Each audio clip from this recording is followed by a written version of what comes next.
The relationship between Adolf Hitler and his generals was founded on a moment of profound political change, the Führer Oath of 1934. Following the death of President Paul von Hindenburg, the military's oath was changed from loyalty to the Constitution and the fatherland to an oath of unconditional personal obedience directly to Adolf Hitler as the supreme commander of the armed forces. Although many generals later claimed they were forced into this, sources reveal the High Command itself largely created the oath, viewing it as a pragmatic tool to preserve the army's prestige and secure massive rearmament funding under the new regime.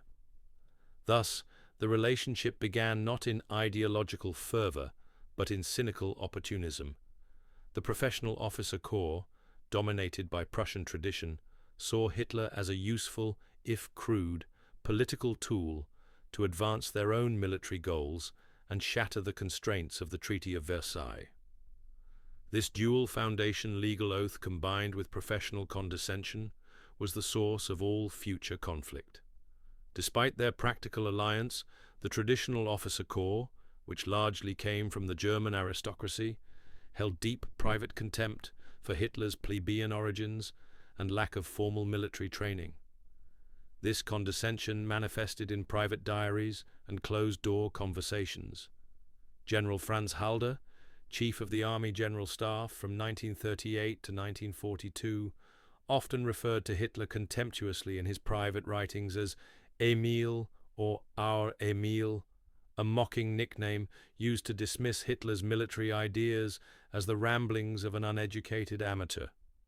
This attitude was representative of the old guard, who were convinced that while Hitler might be useful for political maneuvering and securing resources, all actual military strategy would remain the exclusive domain of the General Staff. Their initial belief was that they could manage the political leader, a belief that would be violently shattered by the subsequent battlefield realities.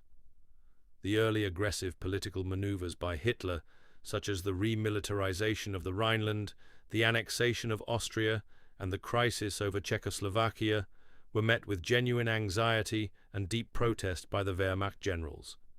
They feared that Hitler's high-risk diplomatic gambling would ignite a full-scale European war for which they felt Germany was not yet prepared. Yet, each time, Hitler's audacity was rewarded by Western appeasement, reinforcing his belief in his own infallible political and strategic intuition and simultaneously undermining the cautious warnings of the established generals. The speed and brutal efficiency of the invasion of Poland in 1939 provided the first hard proof that Hitler's aggressive vision, backed by the burgeoning might of the Wehrmacht, could deliver spectacular military success, forcing the generals to grudgingly re-evaluate his competence, at least in the short term.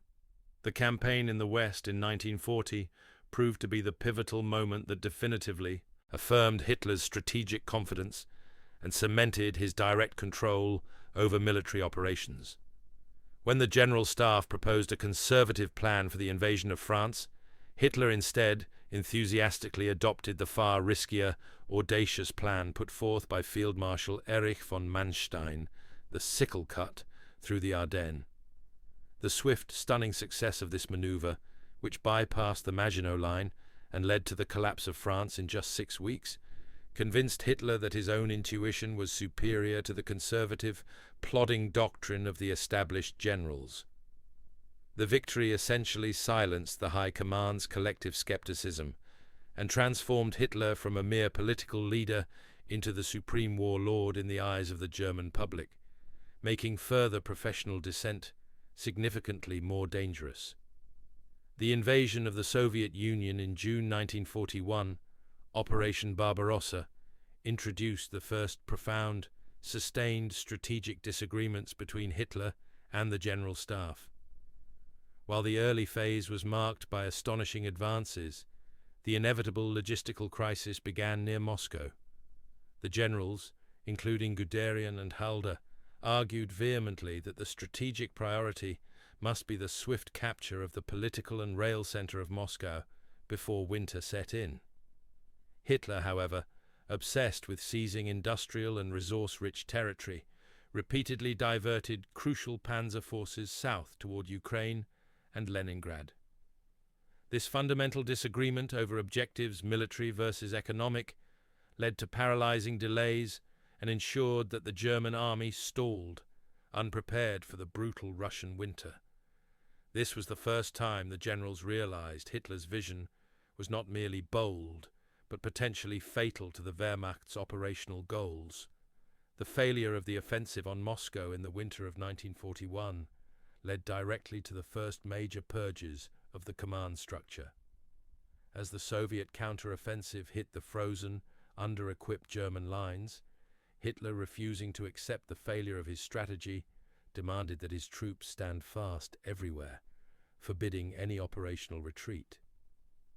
General Heinz Guderian, the pioneer of armored warfare, openly and aggressively challenged this no-retreat order, arguing that tactical withdrawals were essential to save his panzer divisions from annihilation. Guderian's insubordination, though militarily sound, led to an explosive confrontation with Hitler, resulting in Guderian's immediate dismissal in December 1941.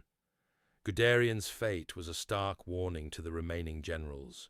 Arguing for military common sense was acceptable, but disobeying a direct, non-negotiable order meant professional death. The disaster at Stalingrad in the winter of 1942-1943 shattered any remaining strategic respect the German High Command held for Hitler. His personal decision to forbid the Sixth Army from attempting a breakout, trapping them in the city, and relying on the Luftwaffe for a clearly impossible aerial resupply, confirmed to every general that the Führer was willing to sacrifice entire armies for the sake of political symbols and his own rigid will. This mass annihilation, resulting in the surrender of over 90,000 men, moved the general's private contempt from strategic disagreement to moral horror. It was at this point that the vast majority of the High Command realized, in private, that the war could not be won under Hitler's inflexible leadership, marking the true psychological point of no return. Following Stalingrad, the most competent and strategically brilliant field commander on the Eastern Front, Field Marshal Erich von Manstein, became one of Hitler's most frequent and dangerous opponents. Manstein, whose tactical genius often stabilized the crumbling front, frequently clashed with Hitler over his insistence on counterproductive, stand-fast orders. In private, Manstein referred to Hitler with withering contempt, reportedly calling him "that idiot" and other derogatory terms to his staff and adjutants. Manstein's private view was that while Hitler possessed a certain opportunistic strategic eye, his overwhelming belief in his own mission made him entirely impervious to the logistical realities and numerical superiority of the enemy, a fatal flaw that nullified any tactical brilliance the Wehrmacht possessed. The deep rift between the general staff and the Führer was made final when General Franz Halder was dismissed in September 1942. Halder had become a chief source of pessimism, constantly supplying Hitler with detailed, depressing reports on the realities of Soviet strength and German logistical deficiencies. Hitler, who increasingly refused to tolerate anything that contradicted his own optimistic worldview, accused Halder of defeatism. Halder's dismissal was important because his detailed private diaries, meticulously recording Hitler's rage, his strategic blunders, and the mounting contempt of the generals, provided the most invaluable, unvarnished historical record of the High Command's true feelings toward their leader during the crucial middle years of the war. Field Marshal Walter Model, known as Hitler's fireman for his ability to stabilize collapsing fronts, had a uniquely pragmatic and daring relationship with the Führer. While he was outwardly loyal and often shared Hitler's tenacity, Model famously engaged in operational disobedience to save his troops, often finding clever ways to sell necessary retreats to Hitler. He is famous for demanding clarity directly to Hitler's face, once asking, "Who commands the Ninth Army, mein Führer, you or I?" models strategy of temporarily ceding ground, only to launch an immediate, localized counterattack dubbed the sword and shield doctrine, was in many cases a brilliant ploy to convince the Führer to sanction essential strategic withdrawals that preserved his men. Contrary to the myth that challenging the Führer meant execution, the command culture within the German general staff, rooted in Prussian tradition, actually allowed for vigorous and heated arguments on purely military matters, what was known as critique. The highest-ranking officers, including Rommel, Guderian, and Manstein, often shouted, pleaded, and argued straight to Hitler's face. The punishment for such dissent was usually not death, but dismissal from command and consignment to the Führer reserve. However, as the war progressed, the arguments shifted from tactical possibility to political necessity, i.e., making peace, crossing a line that Hitler viewed as treason. The most dramatic and final confrontation occurred in the last months of the war, cementing Guderian's place as Hitler's most persistent military opponent. As acting chief of the General Staff in early 1945, Guderian desperately argued for the immediate withdrawal of vital troops from static positions in Norway, the Balkans, and Courland to reinforce the collapsing defense of Germany's Eastern Front. Hitler, convinced of the need to maintain useless political symbols, flew into an absolute rage. According to Guderian-S accounts, Hitler stalked the room, shouting, with his veins visibly throbbing and his fists shaking so violently that Guderian-S staff officer had to pull the general back to prevent Hitler from striking him. This confrontation on March 28, 1945, which ended with Guderian's final, permanent dismissal, symbolized the ultimate breakdown of the military-political partnership.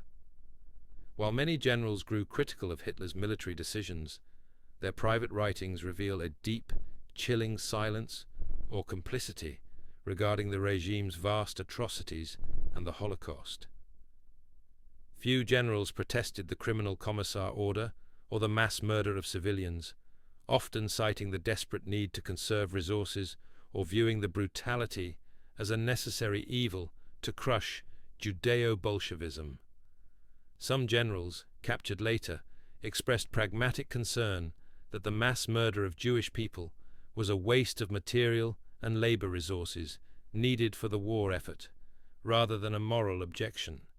This silence and compartmentalization exposed the professional officer corps' ultimate failure to place human morality or the honor of the uniform above their loyalty to the political regime. The primary reason most generals did not join the organized opposition was the binding nature of the Führer oath. Many high-ranking officers who were approached by conspirators in the July 20th plot refused to participate, citing their oath as an unbreakable issue of personal and professional honor. Field Marshal Manstein famously told the plotters, "Prussian field marshals do not mutiny." This sense of duty, however sincere, became a convenient shield after the war for those who wished to whitewash their own complicity, allowing them to blame Hitler for the military failures while hiding their shared ideological goals and their personal fear of crossing the political red line into treason. The attempted assassination of Hitler on July the 20th, 1944, confirmed the deep split within the High Command.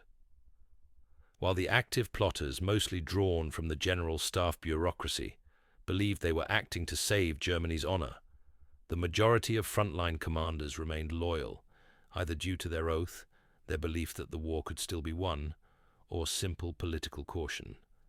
The failure of the plot gave Hitler the political capital to ruthlessly purge thousands of officers suspected of disloyalty, replacing them with politically reliable figures like Keitel and Himmler, effectively completing the Nazification of the command structure and eliminating the last vestiges of the old guard's influence. As the war entered its final, desperate phase in early 1945, the general's private writings shifted from criticizing Hitler's strategy to lamenting the loss of national will. The High Command understood that Germany's defeat was now a certainty determined by industrial output, not battlefield tactics. Field Marshal Kesselring, observing the endless flood of Allied materiel, conceded that no German army could hope to defeat the American industrial machine. The generals, who had once prided themselves on their own technical and tactical superiority, now acknowledged that their professional competence had been made utterly irrelevant by the overwhelming systematic material power of the Allied forces. Hitler's final, desperate act of defiance was the Nero Decree in March 1945, which commanded the total destruction of all remaining German industry, utilities, and infrastructure to prevent them from falling into Allied hands. Hitler rationalized that if the German people were too weak to defeat the enemy, they deserved to perish with the Reich. Armaments Minister Albert Speer, who frequently conferred with the generals, immediately recognized this as a catastrophic act of final fanaticism. He and many generals, viewing the order as a betrayal of the German people, actively sabotaged its implementation. This final non-military act demonstrated to the High Command that Hitler's megalomania had fully eclipsed his duty to the state. By the time the Soviets reached Berlin, the surviving generals were consumed by despair, recognizing that the Führer was committed to a self-destructive, mythological end. Hitler's personal secretary, Martin Bormann, ensured only the most fanatical SS men had access to him, cutting off pragmatic generals like Guderian, who was now permanently dismissed, and Speer, who was now disobeying orders. The generals' final private utterances reflected a terrifying realization. Their leader had abandoned the German state, viewing the final battle as a test of collective suicide. Their only remaining goal became preserving the lives of their men and the integrity of the nation from the very person they had sworn to obey. The ultimate, unambiguous rejection of Hitler's ideology by the professional military came from Field Marshal Walter Model in the Ruhr Pocket in April 1945. Trapped with 325,000 men, Model received Hitler's fanatical order to declare the region a fortress and fight to the death. Model, recognizing this as a pointless mass sacrifice, refused to obey. He made the unprecedented decision to dissolve his entire Army Group B, freeing his men from their oath and allowing them to choose surrender to the Americans. Model then took his own life, but his final act was a clear command choice that prioritized the lives of his soldiers and military logic over Hitler's suicidal command, publicly branding him a traitor in Berlin's final days. The final private view of the surviving German High Command was one of almost universal disdain. As they awaited trial or interment, the generals, including Manstein, Guderian, and Halder, worked quickly to cultivate the myth of the clean Wehrmacht, blaming all military failures and atrocities squarely on Hitler and the SS. Their memoirs and testimonies are unified by the theme that they were merely apolitical professionals who had been undermined by an amateur fanatic. While this post-war narrative exaggerated their opposition and minimized their complicity, the core truth remained. Behind the closed doors of the command bunkers, the German generals came to view their Führer not as a brilliant leader, but as a dangerous, arrogant menace who had foolishly guaranteed the destruction of both their army and the nation. If you enjoyed this video and want to see more, hit the like button and subscribe for more daily content.